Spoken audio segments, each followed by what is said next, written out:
Assalamu alaikum dear students. I am Sumaya from Boys Higher Secondary School Yunsu.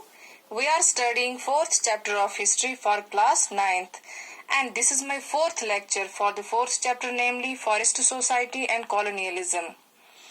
And today our topic is the people of Bastar and the outbreak of rebellion. Before studying about the rebellion of Bastar, we will see who were the people of Bastar and where is Bastar located. First of all, let us see the geographical structure of Bastar. This is the outline map of India और इस map में आप देख सकते हो ये है यहाँ पे छत्तीसगढ़ स्टेट, इसी स्टेट में साउदर्न साइड में है बस्तर किंगडम यहाँ पे and Bastar is bordered by Madhya Pradesh, Maharashtra, Orissa and Andhra Pradesh.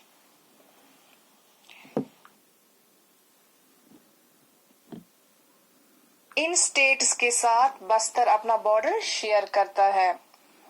अब हम देखेंगे बस्तर का मैप अलग से, जिसमें हम देखेंगे बस्तर की geographical structure. This is the map of Bastar और मैं आपको फिर से दिखा दूं, ये है यहाँ पे मध्य प्रदेश, यहाँ पे महाराष्ट्र, उड़ीसा एंड आंध्र प्रदेश।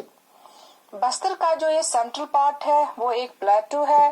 प्लेटू मतलब table land like this.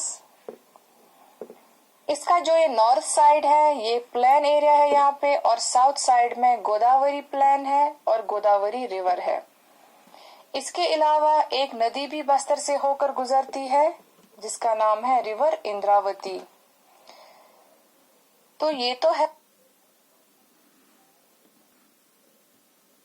geographical structure of Bastar.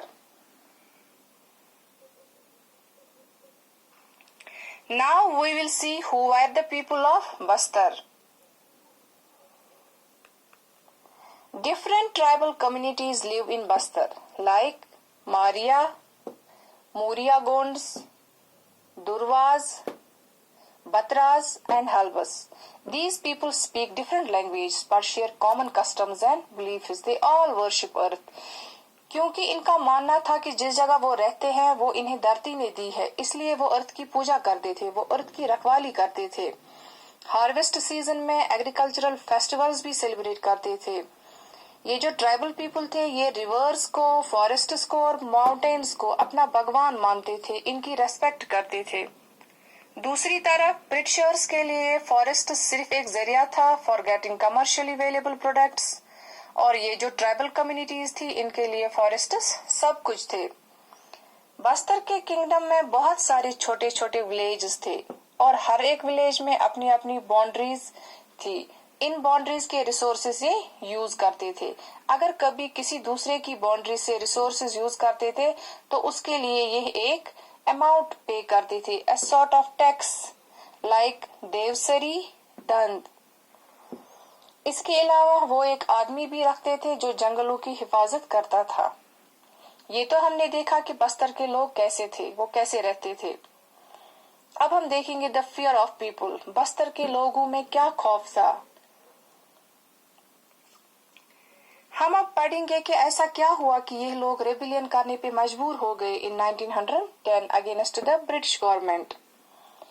The rebellion started in 1905 जब कॉलोनियल गवर्नमेंट ने बस्तर के लोगों को बताया कि बस्तर के जो फॉरेस्ट है उनका 2/3 हिस्सा रिजर्व्ड फॉरेस्ट कैटेगरी में वो शामिल करेंगे। रिजर्व्ड फॉरेस्ट्स ऐसे फॉरेस्ट्स जहां पे अब ये लोग न शिफ्टिंग कल्टीवेशन कर सकते हैं, न हंटिंग और न फॉरेस्ट रिसोर्सेज हासिल कर सकते थे। इस प्रपोजल से बस्तर के लोग बहुत घबरा गए। इस रिजर्व्ड फॉरेस्ट एरिया में सिर्फ कुछ ट्राइबल कम्युनिटीज को रहने की इजाजत दी गई और बाकी सबको वहां से निकाला गया। कुछ लोगों को इसलिए रहने दिया ताकि वो फॉरेस्ट डिपार्टमेंट के काम कर सके और इन्हें नाम दिया गया forest villages. So forest villages are those villages which were allowed to stay in the reserved forests.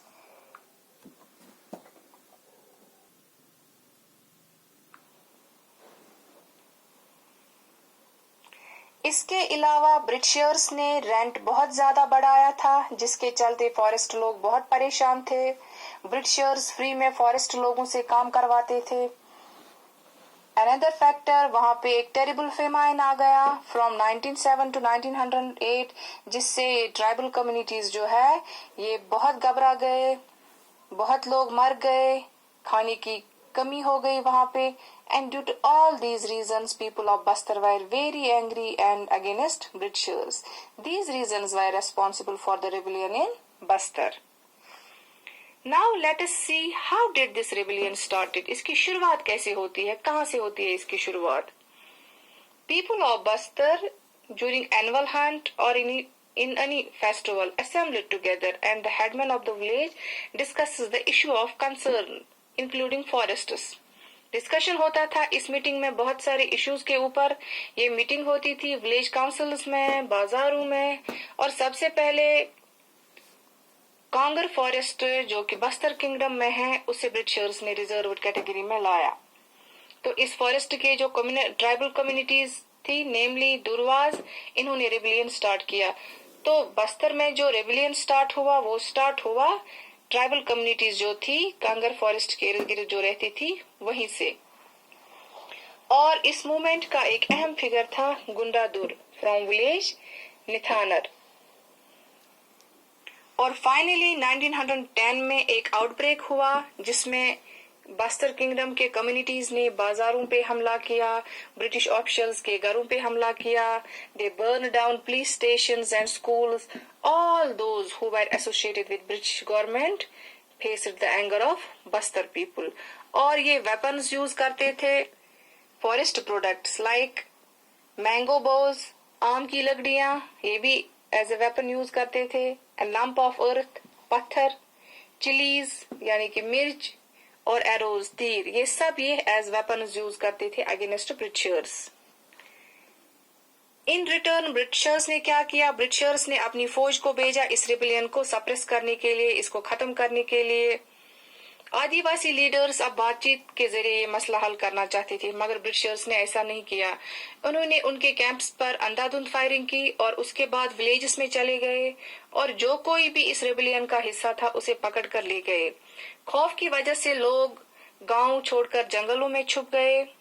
ये सिलसिला चलता रहा 3 महीने तक और फाइनली ब्रिटिश गवर्नमेंट एक एग्रीमेंट पे आ गई जिसमें इन्होंने रिजर्व्ड फॉरेस्ट एरिया को बहुत कम कर दिया। तो ये तो था rebellion of Bastar and a brief introduction about the people of the Bastar. Hope you have understood this topic. Thanks and Allah Hafiz.